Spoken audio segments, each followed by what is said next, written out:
You can always reconcile numbers if we're comparing to accounting. You can't always reconcile people. Don't conduct your analysis in isolation because data is so incredibly powerful. Not defending just the tribe, but defending the organization.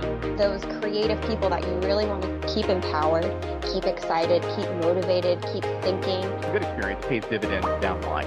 Stereotypes tend to break down in proximity.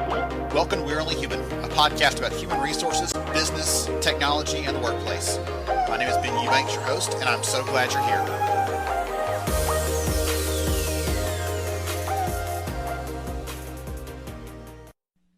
Hey everyone, Ben Eubanks here, host of We're Only Human, and I'm so glad to have you in the conversation.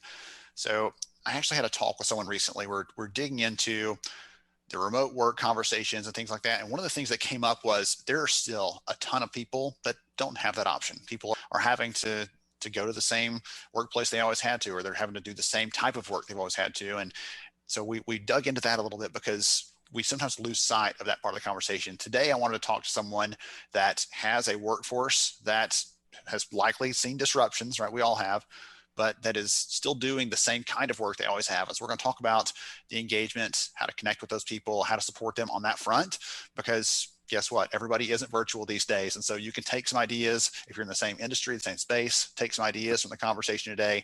If you're in a different industry, guess what? Some of these things will still filter across. You could pull some ideas and nuggets from this discussion and think about how they apply for your own company. So today I'm so excited to be joined by Jeremy Stickling. He's the Chief Administrative Officer at Nussbaum. And we're going to dive into some of these things. Jeremy, welcome. Yes, thanks for having me, Ben. I appreciate the opportunity. Yes, sir. So before we dive into the conversation, why don't you take a minute, tell us who you are and what you do? Yeah, I work at, as you mentioned, Nussbaum Transportation. We're a trucking company. In the industry, we call it asset-based. That means it's our own trucks, our own drivers. We aren't just organizing freight and hiring other trucking companies. It's our people, our equipment. I've been at Nussbaum since, got to think a little bit, 2007. Which that's the extent of my professional working career. Nussbaum is the best place and worst place I've worked altogether. It's just my experience. And had a fun journey. Started in accounting, actually. Switched to HR in 2011. We had a Nussbaum legend retire in 2013, who was our VP of HR, and took that role. And here we are, 9 years into an HR profession and loving it most days. So what was from a career perspective, what was the biggest thing that surprised you moving over from accounting into the HR kind of world? The line I like to use, you can always reconcile numbers if we're comparing to accounting. You can't always reconcile people. And that's not always a negative thing. So moving from finite people, they're dynamic and just stretches my comfort zone and my skills every day in a good way for the most part. I love that. Think about my older brother is an accountant, actually like a forensic accountant. And so like, I can't imagine him making that transition because he loves the numbers and things so much, but I would imagine he'd say some of the same kinds of things there. It takes a different kind of tone when things aren't where you put them when you come back to find them. They're like when your kids get old enough to start moving around on you, you're like, gosh, I put them right here and they're not here anymore. Yeah, probably the same thing. We could make some good metaphors there with the move to the HR space. So let's talk about Nussbaum for a little bit. I can't remember if you and I had a conversation or if I just talked to someone on the team a couple of years ago, but I was really just fascinated with this opportunity to understand more about how the company works, some of your results, some of the engagement scores, things like that. In general, you and I both know that the space is not phenomenal in terms of there's a high turnover rate, there's not a lot of engagement there, and Nussbaum's different. So talk about the company a little bit and that piece of it, and then I would love to dive into some specifics on culture and values and stuff like that, but talk a little about Nussbaum and how it's different. Yeah, so maybe I'll start just by sharing some results. You're always biased where you're at, and we think we're pretty good, but it's not enough to take your own word for it. So some things we do, we contract with a third-party survey service, and they do it phone-based. We get 90+% participation. That includes our driver population. And just for a little more context, our drivers are over the road. And so they're gone all week. They're domiciled out of 25 states. It's a pretty remote work base in that sense.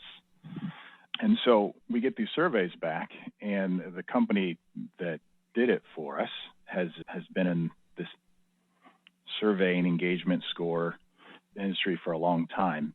They told us it's the best results that they've seen in their history, which was that's not we've arrived, we're at the pinnacle. It's, okay, we're on the right track. Here's what we want to stay on. Or let me back up. So approval ratings, 85%, net promoter score equivalent, over 4 out of 5 in the trucking industry. You mentioned the high turnover in the space. We're running about 29% turnover with our drivers this year. It's about a 90% turnover for larger over-the-road trucking companies. And so we're besting that by about 3 times and have been consistently. We participate in a contest called Best Fleets to Drive For. It's another barometer we use every year. The reason we like it is it's incredibly intensive. You go through questionnaires, you go through interviews, there's another survey process. And the last 2 years, we were named best overall. So they'll name the top 20 fleets. There's usually about 80 that get nominated. And then we were named best overall the last couple of years. So that's where the culture is right now. That's where we've seen some of the results come in. And again, I share those things, and it sounds like being pretty braggadocious. And boy, I think we're there. We've arrived. That's not the spirit we take it in at all. It's, okay, this is the track we're on, and we want to stay on that track. We've got to double down. So that's where we're at today. So I've never worked in your space, so I'm going to ask a question that might seem silly or basic, but roll with me here. How does a driver that may never actually spend time with you or the leadership team, how do they actually interact with the company? A lot of phone conversations. And then each driver has a tablet, and we have our own designed mobile app on that tablet. And there's a lot of messaging that goes back and forth there as well. So a lot of phone, a lot of messaging. We use that tablet a lot to try to get audio messages and video messages out to the drivers as well. So it's not just all reading memos and such. And then they're usually through the terminal. It varies a lot driver to driver, depending on where they're based out of. Some we'll see every couple weeks. Some we might only see a couple times a year. So it adds a challenge to make things personal or make the driver feel a part, for sure. Okay. I was curious about that piece of it because it seems that's what I was guessing is some of them may only have a touch point physically a couple of times a year. And for a job that requires them to be moving at all times, that just makes it hard to connect with them on any sort of personal level. Yeah. Interesting. You talked about some of the results, and I love that you pointed out that it's part of this journey. It's not a destination. Not only is it keeping with the theme, right, of transportation, but it also, I love the perspective that gives, because it's easy to think, if I just hit this goal, then we're good, we're done, we've made it. But that the moment you stop striving feels like the moment you start going backwards. I don't know if that's true or not, but that's just the sense that I get, especially from an HR perspective. Yeah, you don't drift the right direction in the river. You drift downstream. So talk about the results a little bit. Talk about some of the things that Nussbaum does differently in terms of culture. You've given us some of the results there, the impacts we can see. Talk about what leads up to that. So some of the how. It sounds like you're asking for program ideas a little bit, if you're okay if I go down that route. Please do. Every HR person loves a good program, loves a good initiative. Right? Any ideas that they can collect, I'm like, we're gonna collect those right here. Yeah. Yeah, if you're in HR and have been in it for a while, you've had somebody roll their eyes at you for a new program idea, I guarantee it. And we have our share. And laughing about that, but the trick is, how do you make them effective and not just something that's cute? How do you really get to the meat and potatoes of a program? So some of the ones we do that I think are unique, we're very bought into development here. If you're going to work at Nussbaum, we want you to be interested in professional development, personal development. Development doesn't mean a new job title or a new role necessarily. And so there's a few things we do. I'll start with the non-driver side. So we have 2 programs. One we call Grow Red, Red is the company color. So you'll hear red with some of these programs. It's just company brand, company color. You'll see, if you see Nussbaum truck, the cab's going to be a shiny red. So Grow Red is, and let me back up too, as I talk about these programs, they're all voluntary.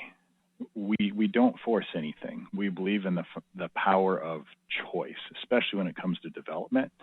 And you ask, how do you get effective learning, effective training? How do you get buy-in? How do you get engaged? Shoving it down their throats, obviously. And this is awesome, and you have to do it. No, it's by choice. Choice is such a powerful thing. And so as I lay these out, they're all done by employee choice. So Grow Red is a mix of in-person learning sessions that we host. There's a couple of us that are certified trainers with, you've maybe heard of Vital Smarts, Crucial Conversations is a common one, but we might hold an off-site class over a couple days that folks can enroll in voluntarily, or they can do online training. There are other things going to be mixing in. If you're the type who reads books, pick a good business book, get it approved by your manager, read it, and then, not to make it sound like a book report, but have a debriefing after the fact. And you can do these personal development things voluntarily. Anybody can do them. And you get points that can be redeemed in the company store. You get some company swag, and there's fun stuff too, like gift cards to different places. So there's the Grow Red piece. There's something we have called Lead Red that is just the elevator version. It's more in depth, and it's for those who sometimes are formally in leadership roles here, and sometimes are maybe scoping that way, even if they don't have direct reports yet. It's an invite one that you have to agree. We don't force you to do it, but those who are going to be managers have been going through it. And it's just not leaving, how do I work with people? How do I think? It's not leaving that to chance. It's making sure we get them the resources. And then the last one I'll hit on is Cert Red, Certified Red. I used to say in shorthand Cert Red, but that's for the drivers. And again, voluntary, by choice. They enroll in online learning, phone counseling learning, video. There's hands-on sessions where we do get them here in person. You ask how we get that personal touch. There's peer-to-peer mentoring that's part of that program. And so just those three, Cert Red, Grow Red, Lead Red, that's been a big part of our success, I think, the last 3 years. It really has helped the engagement side. I'm rambling a little bit. I'll maybe pause there, Ben, and see if you have any takes or questions before I rumble on to the next program. The thing that I thought the first thing that popped in my head when you said that is, when you think of development, I don't think personally of drivers as a suitable audience for that, because they're on the road, or they're doing a job that doesn't lend itself to to learning. But there are still times, there are downtimes, there are opportunities to plug in. Like, they have those moments where they can do that. And if not that, it's Netflix or whatever else. And it's a chance to make them more valuable, to show them you're investing in them. It's a time to show them that you care about what they're, not just who they are, but what they can be. And I think that's really a powerful statement to make. Yeah, absolutely. And when somebody graduates, and we frame it that way, what started the driver-facing Certified Red piece was, if you're a driver, your career ladder ends at the steering wheel. And that's the perception in the industry. There's no more growth once you get your CDL. And if you think of all the other hands-on, if you think of a plumber, electrician, or a welder, they often go to a technical college and get certifications. And that doesn't exist for the trucking industry, and it's not fair, because it's a very skilled labor job, in our opinion. And how do we capture that? If you're an elite professional and going through the extra reps, how do we celebrate that in a formal way? We have a ceremony when they reach a graduation level that's presented by our CEO. And those types of touches really help us make a splash with it. Well, that is really neat. An incredible idea. And I'm thinking of, again, this whole started, the conversation that led me to think about Nussbaum after a couple of years of not even having a conversation with you and the team was, I knew at the time you were already doing great things. And I hope is that people are listening to this thinking, even if we don't have people that we can see every day, whether it's we've chosen to go remote or we can't meet together or whatever else, there's still options to really connect with them on the levers that matter to them, that really drive their engagement and that drive hopefully their performance or productivity, those other kind of metrics that we do care about. I'm loving these stories and these examples you're sharing. Yeah, absolutely. So we talked about some programs, some examples, things like that. What are the values that kind of underlie the culture at Nussbaum? What are the things that drive this? Because I keep saying drive. I don't know if it's like subconscious or not. It's plugged in there. What are the things that push this though at Nussbaum? Because there are lots of companies out there that are doing similar types of work in very different kinds of ways, treating their driver workforce differently. They're treating their non-driver workforce differently. And it seems like there are some specific values and things in your culture that from the very beginning, the lens that you're looking through and the lens that you're perceiving them through is just a different kind of perspective. Yeah, I've scarcely been on a website of another company that doesn't say we do the right thing and we put people first. And some of what I'm going to say to this question may or may not be new, and words only get you so far. But the value system that drives us,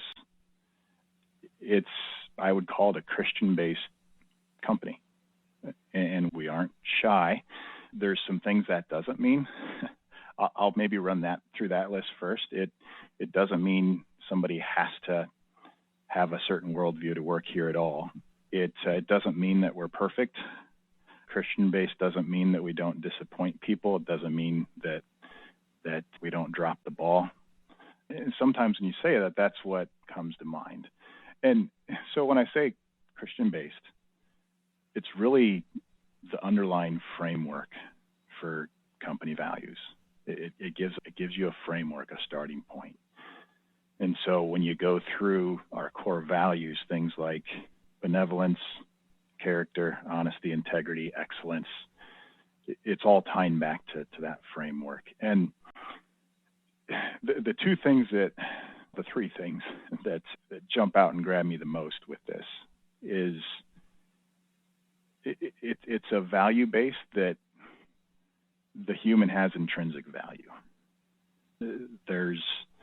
Every person is as valuable as the next person. And that drives how you think, how you work through situations. I think of a little bit more of a raw example. Things don't always go well for everybody here. And sitting in with another manager, it was a termination meeting. And this other manager said, I had a hard time last night thinking about this guy. He's got a life and this is blowing it up. And that's the thinking we want. But still a human, there's still value there. And it's not, everybody says we're not about money, we're about people, but we have fun making money, but profits enable. They enable your platform and what is the intrinsic value of a human. And that drives a lot of what we do. Another thing I'll add too is this concept of stewardship. We really feel that Nussbaum, it's a family name, but nobody feels like they own the business. We're stewards of it. If you look at it, it's God's business, and we want to, that's the banner we're carrying, and there's an extra level of responsibility that goes with that.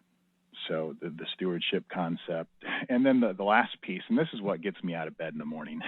This is what makes me come to work. And quite frankly, this is what enables me to do HR work sometimes when it comes to, working with an employee situation or an employee struggle, is we believe we're in business because it lets us rub shoulders and have interactions with people. And when that interaction is done, are they in a better place? Did it go their way, but was it a positive interaction? Can we have the person or the vendor or the customer or whoever we interact with, I think in terms of employee a lot just because of the HR world, but it's broader than that. Are they in a better place?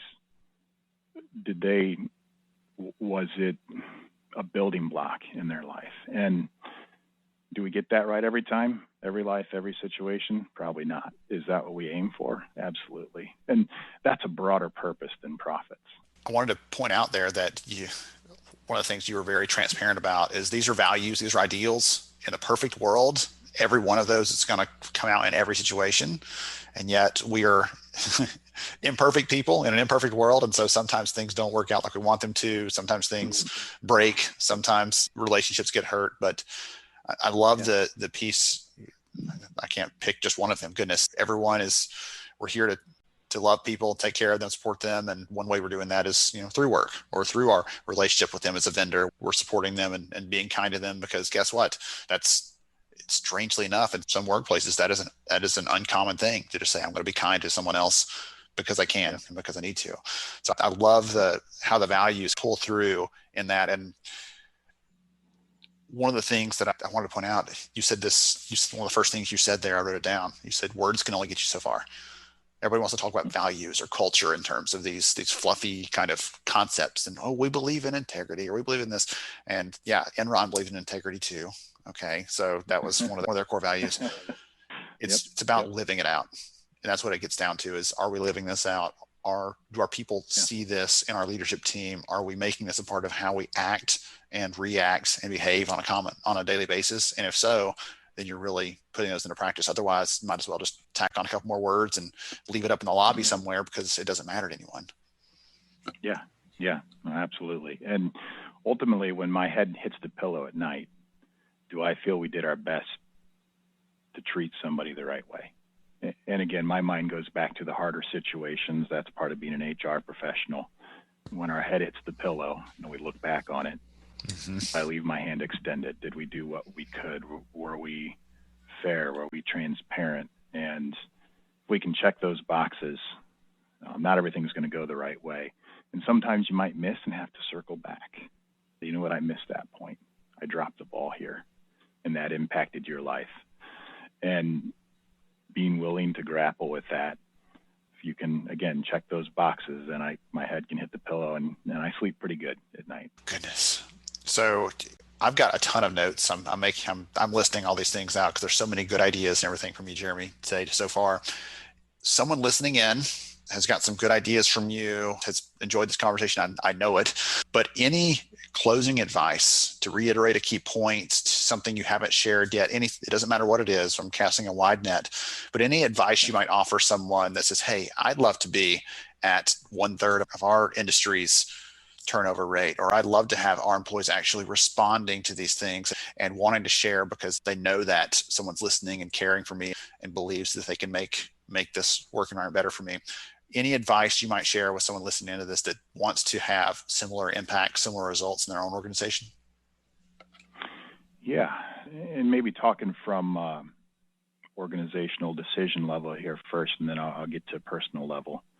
But organizationally, executive level, work isn't first in life, and that's okay, and embrace that. And that's such a counterintuitive thing.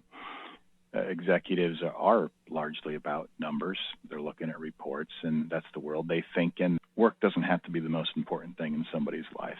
And the better you are at embracing it, it's about the whole person. And if the whole person's in place, work follows in step and gives you leniency and flexibility where you need to have it. On the personal level, how to get those results. Trying to think of something unique that we didn't cover earlier. It doesn't have to be unique. It can be like, this is my thing. If I was going to preach to someone and I had one chance to tell them one thing, you gave so many good pieces today that I could pull any of those and say, this is the thing, but I just wanted to hear from you. If there's one like, this is the one that I believe strongly in, there's no issue with reiterating that. Yep. Individually, if you want to be effective, love the person that you're working with. If we're in the employee context, and that says really easy, but apply that to a frustrating situation, or maybe it's an employee who isn't responding or has the wrong attitude or doesn't respect you. That's when it's more important yet to validate that person. Let them keep we have truck drivers who are trainers who teach students, and we'll always tell them, If you want to be an effective trainer, you let that student keep their dignity. They're brand new, but that doesn't mean they don't have their ego.